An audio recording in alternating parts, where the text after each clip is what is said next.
வேதாகம பட்டணங்கள் நகரங்கள் என்கின்ற இந்த தொடரில் வாரம் செவ்வாய்க்கிழமை தோறும் மாலை 5 மணிக்கு ஒவ்வொரு வேதாகம நகரங்கள் பற்றி, அப்போது அது எப்படி இருந்தது, இப்போது எப்படி இருக்கின்றது, இந்த நகரங்களில் நடந்த அகழ்வாராய்ச்சிகளில் கிடைத்த ஆதாரங்கள் என்னவெல்லாம் நிரூபிக்கப்பட்டிருக்கின்றது என்கின்ற வரலாற்று தகவல்களை விரிவாக பார்த்து வருகின்றோம்.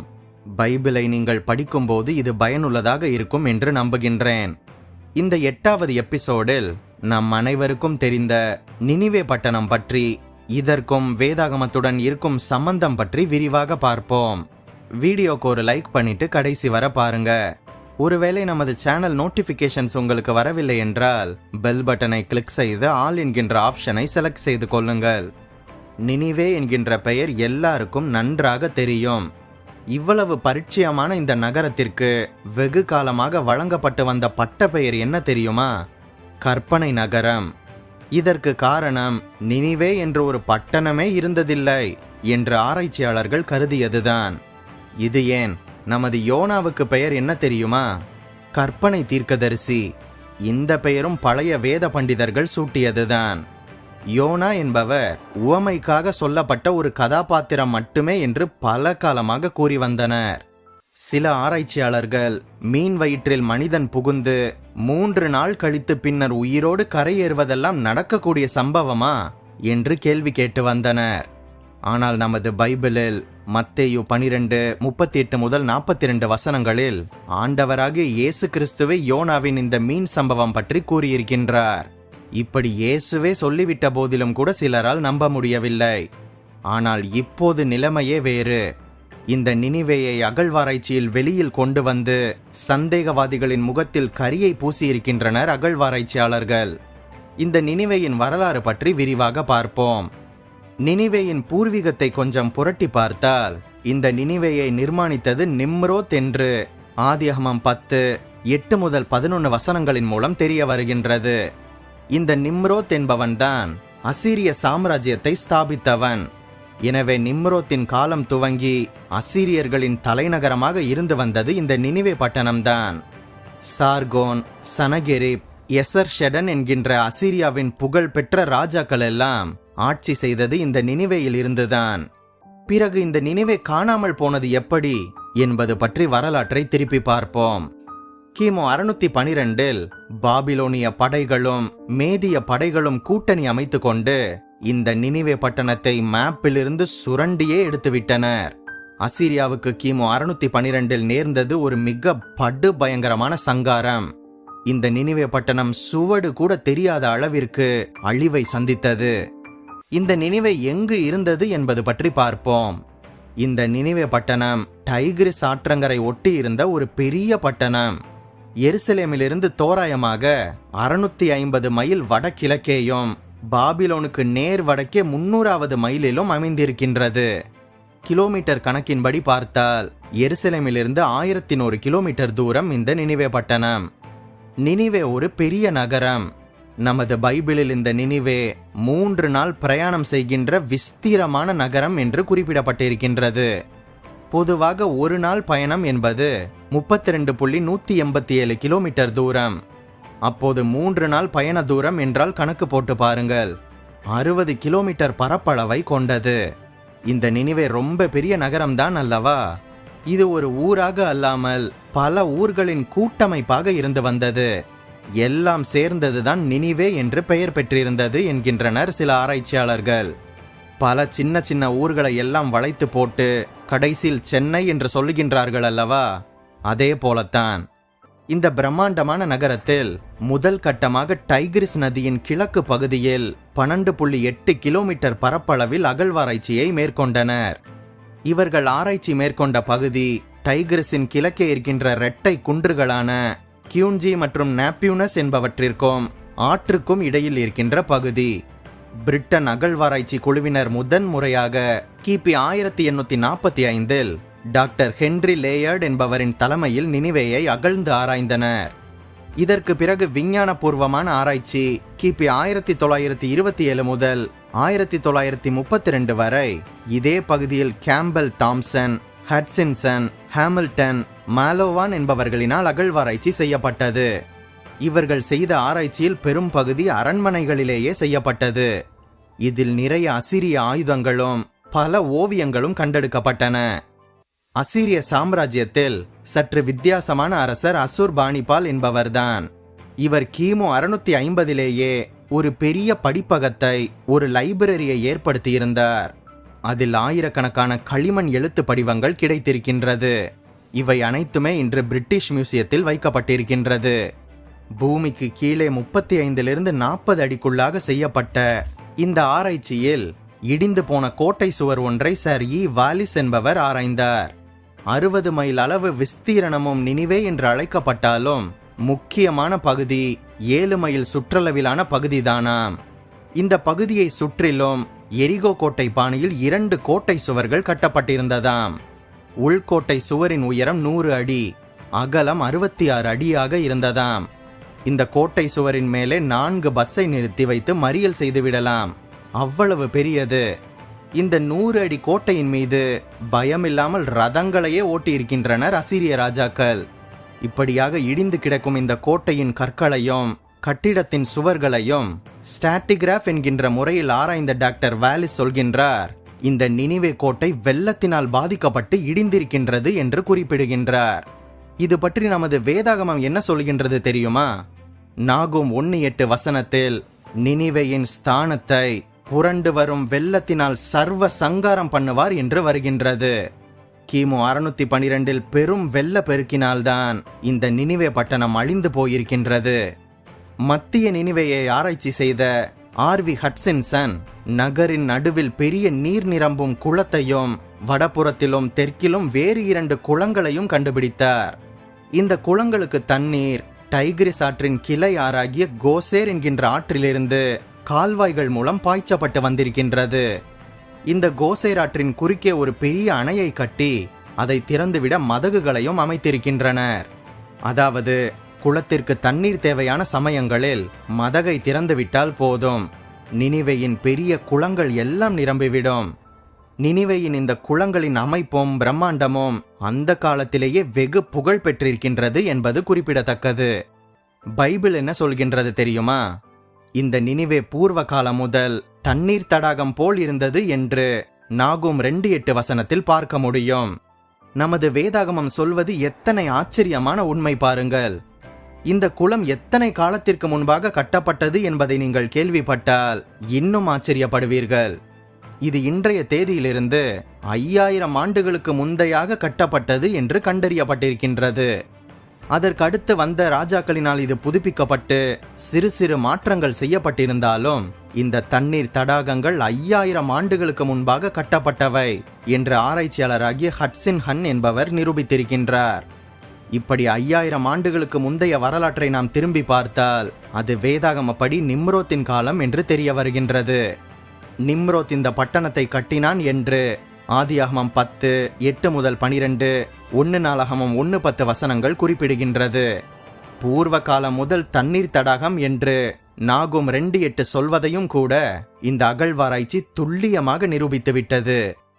இப்படியாக இந்த புகழ் பெற்ற தண்ணீர் அமைப்புதான் இந்த நினிவேயின் அழிவிற்கு கண்ணியாகவும் மாறியது. எப்படி தெரியுமா? இந்த நினிவே பட்டணத்தை குறிவைத்து படையெடுத்த மேதிய பாபிலோனிய கூட்டணி படையினர் நினிவே கோட்டையை முற்றுகையிட்டனர். ஆனால் நினிவே பட்டணத்தார் கோட்டையின் பலமான கதவுகளை அடைத்துவிட்டனர். அசீரியர்களின் பலத்தை அறிந்து கொண்ட இந்த கூட்டணி படையினர் இந்த கோட்டையை சேதப்படுத்தி தாக்கி தங்களது சக்தியை செலவிட விரும்பவில்லை. இவர்கள் என்ன செய்தார்கள் தெரியுமா? இந்த கோசேர் மதகுகளை திறந்துவிட்டனர்.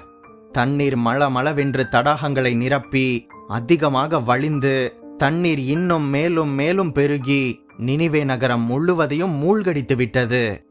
ஜனங்கள் கோட்டையை திறந்து கூட தப்ப இப்போது வழி இல்லை. இது நடந்தது கிமு 612 ஆண்டில். அசூர் பனிபால் ஆட்சி செய்து கொண்டிருந்த காலம் அது. அவனது அரண்மனையை இந்த வெள்ளம் புகுந்து தரைமட்டமாக்கி விட்டது. நம் வேதாகமத்தில் நாகும் 1:6 வசனத்தையும் வாசித்து பாருங்கள். நினிவே ஆறுகளின் மதகுகள் திறக்கப்படும், அரண்மனை கரைந்து போம் என்று சொல்லப்பட்டிருக்கின்ற வசனத்தையும் வாசித்து ஆச்சரியமடையுங்கள். ஏனென்றால் இந்த வசனம் நினிவே இப்படியாக அழிவதற்கு 101 ஆண்டுகளுக்கு முன்பாகவே கிமு 713 நாகும் தீர்க்கதரிசி இதை முன்னறிவித்து விட்டார். நமது வேதாகமத்தில் சொல்லப்பட்டிருக்கின்ற தீர்க்க தரிசனங்கள் அனைத்துமே 100% அப்படியே நிறைவேறியிருக்கின்றது என்பதற்கு இதுவும் ஒரு ஆதாரம் அல்லவா? கிபி 1842 இந்த நகரத்தை ஆராய்ந்த P.E. போட்டா என்கின்ற பிரெஞ்சு ஆய்வாளர் இந்த நினிவே அரண்மனையின் சுவற்றுகளில் வரலாற்று செய்திகள் பதிக்கப்பட்டிருந்ததை கண்டுபிடித்தார். அதில் காணப்பட்ட செய்திகள் அனைத்தும் அசிரிய மன்னர்களின் கொடூர தன்மையை விவரித்தது. ஒரு அரசனும் மிக கொடூரமாக செயல்பட்டிருக்கின்றனர். இந்த ராஜாக்களுக்கு பிடித்த பொழுதுபோக்கே மனிதர்களை சித்திரவதை செய்வதுதானாம். தாங்கள் வெற்றி பெறுகின்ற தேசத்து ஜனங்களை விலங்கிட்டு அடிமைகளாக கைது செய்து கொண்டு வந்து அவர்களது கைகளை வெட்டி, கண்ணை குருடாக்கி, நாக்கை அறுத்து, தவணை முறையில் கொலை செய்து அவர்கள் வேதனை அடைவதை பார்த்து ரசிப்பதுதான் இந்த அசீரிய மன்னர்களின் பொழுதுபோக்காக இருந்திருக்கின்றது. இந்த ஆராய்ச்சி குழுவினர் நினிவேயின் 7 இடங்களில் சித்திரவதை கூடங்களே இருந்திருக்கின்றது என்பதை கண்டுபிடித்திருக்கின்றனர். இவர்கள் சித்திரவதை செய்வதற்காக பயன்படுத்திய ஆயுதங்களை கண்டு அவர்களுக்கு குலையே நடுங்கிவிட்டதாம். அசூர் பனிபால் என்கின்ற அரசனின் குறிப்புகளில் அவர் குறிப்பிட்டிருக்கின்றார், இன்று நான் 400 பேரின் தலையை அறுத்தேன். அந்த தலைகளை சிறு சிறு குவியலாக்கி மகிழ்ச்சி அடைந்தேன் என்கின்ற குறிப்பை படித்துவிட்டு பல ஆராய்ச்சியாளர்கள் வேதனைப்படுகின்றனர். இன்னொரு குறிப்பில், இன்று 700 பேர்களின் கண்களை தோண்டினோம். மண்டியிட்டு அவர்கள் கதறியது எங்கள் யாவருக்கும் மிகுந்த மகிழ்ச்சியை தந்தது. அவர்கள் வேதனைப்பட்டு கதறி அழுத சம்பவங்கள் அனைத்தும் எங்களுக்கு மகிமையை சேர்க்கும் இனிய பாடலாக அமைந்தது என்று அந்த குறிப்பை பார்க்கும் போதே நமக்கே ஆத்திரம் வருகின்றதல்லவா? இன்னும் 10 கொடூர குறிப்புகள் இருக்கின்றது. அவை எல்லாவற்றையும் நான் விவரித்து கூறினால் இந்த அசூர் பனிபால் என்கின்ற அசீரிய அரசனை பார்த்தவுடனேயே இவ்வளவு கொடூரமான மனிதனா என்று அவனை திட்டியே தீர்த்து விடுவீர்கள். இவன் உபயோகித்த கொலை கருவிகளும் கொலை குறிப்புகளும் இன்றும் கூட பிரிட்டன் மியூசியத்தில் இருக்கின்றது.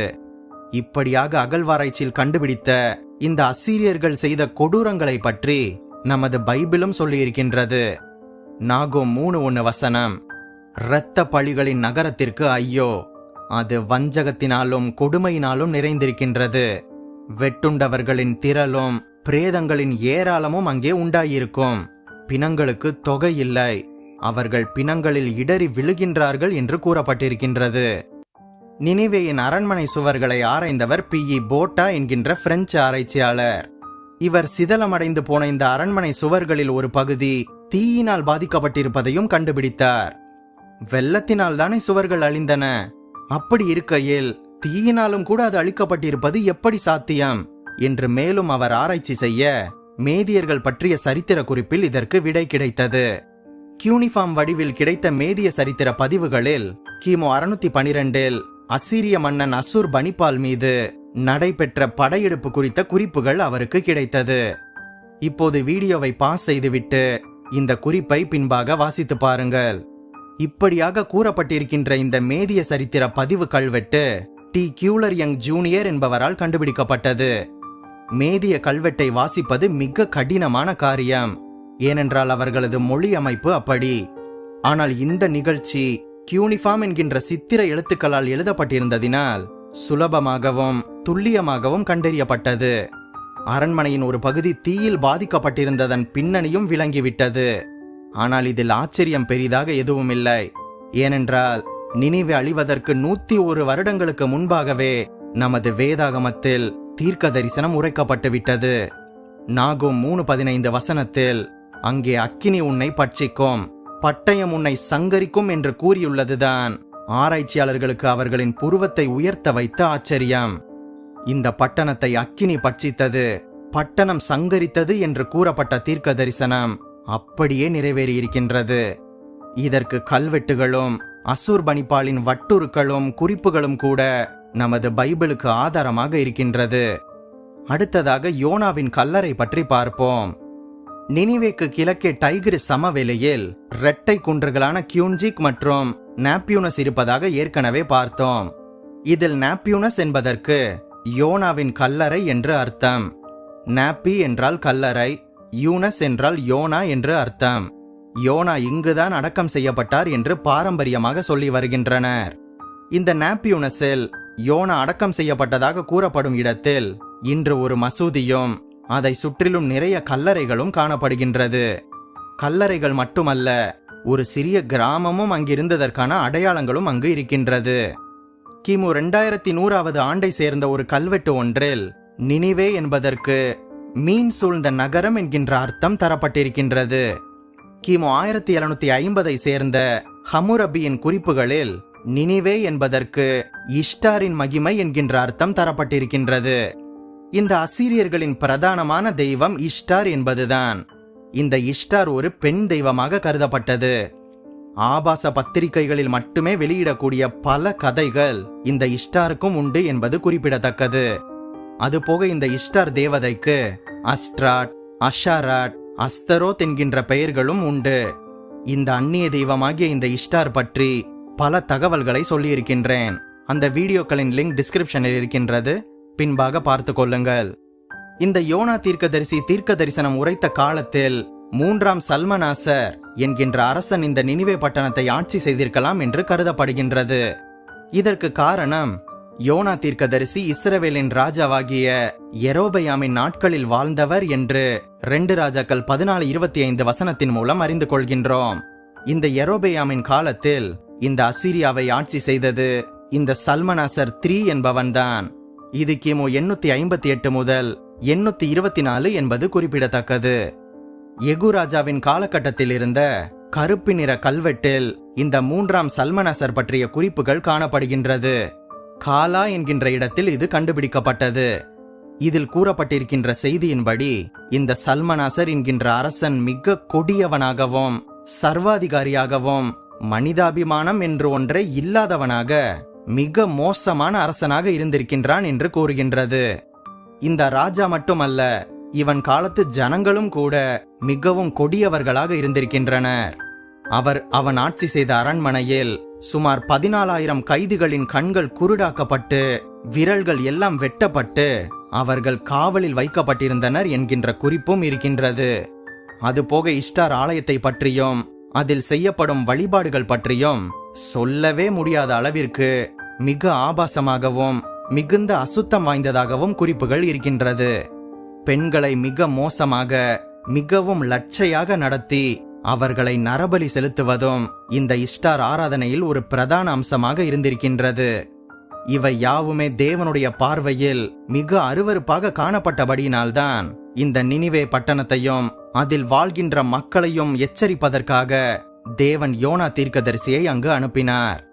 இந்த நினிவே அசீரியாவின் தலைநகரமாக மட்டுமல்ல, அசூர் என்கின்ற பட்டணமும் காலாக் என்கின்ற நகரமும் கோர்சபாத் என்கின்ற நகரமும் கூட பல காலகட்டங்களில் இந்த அசீரியாவின் ஆட்சி நகரங்களாக இருந்திருக்கின்றது என்பது குறிப்பிடத்தக்கது. இப்படியாக நினிவேவை பற்றியும் யோனா தீர்க்கதரிசியை பற்றியும் இது அனைத்துமே கற்பனை என்று கூறியவர்கள் எல்லாம் இன்று வாயடைக்க செய்யும்படியாக இந்த நினிவேயின் அரண்மனை சுவர்களும் காலாவின் கல்வெட்டுகளும் அசூர் பனிபாலின் வட்டூர்களும் அதாவது குறிப்புகளும் அகழ்வாராய்ச்சி ஆராய்ச்சிகளும் நமது பரிசுத்த வேதாகமத்திற்கு சாட்சியாக இருப்பது மிக ஆச்சரியமாக இருக்கின்றதல்லவா? நமது வேதாகமம் எப்போதும் பொய் சொல்லாது. அதில் கூறப்பட்டிருக்கின்ற அனைத்து தீர்க்க தரிசனங்களும் நிச்சயமாக நிறைவேறியிருக்கின்றது. அதைத்தான் ஆராய்ச்சியாளர்கள் இன்று அகழ்வாராய்ச்சியின் மூலம் கண்டுபிடித்துக் கொண்டிருக்கின்றனர். இந்த வீடியோவில் நினிவேவை பற்றி நீங்கள் அறியாத பல தகவல்களை நீங்கள் இப்போது தெரிந்து கொண்டிருப்பீர்கள் என்று நம்புகின்றேன். அடுத்த வாரம் வேறொரு நகரத்தை பற்றி பார்ப்போம். நீங்கள் ஆசீர்வதிக்கப்பட்டவர்கள். நம் பைபிள் விஸ்டம் தமிழ் சேனலுக்கு உங்களால் முடிந்த உதவியை செய்யுங்கள். இந்த வீடியோவையும் நமது சேனலையும் உங்கள் கிறிஸ்தவ நண்பர்களுக்கு அறிமுகம் செய்யுங்கள். இந்த வேதாகம நகரங்கள் என்கின்ற தொடரில் முதல் 7 எபிசோடுகளை நீங்கள் பார்க்க தவறியிருந்தால் டிஸ்கிரிப்ஷனில் லிங்க் இருக்கின்றது, பார்த்து கொள்ளுங்கள். மேலும் பல வேதாகம தகவல்களையும் சத்தியத்தையும் அறிய நம் சேனல் பிளேலிஸ்ட் பக்கத்திற்கு சென்று மற்ற வீடியோக்களையும் பாருங்கள். நீங்கள் ஆசீர்வதிக்கப்பட்டவர்கள்.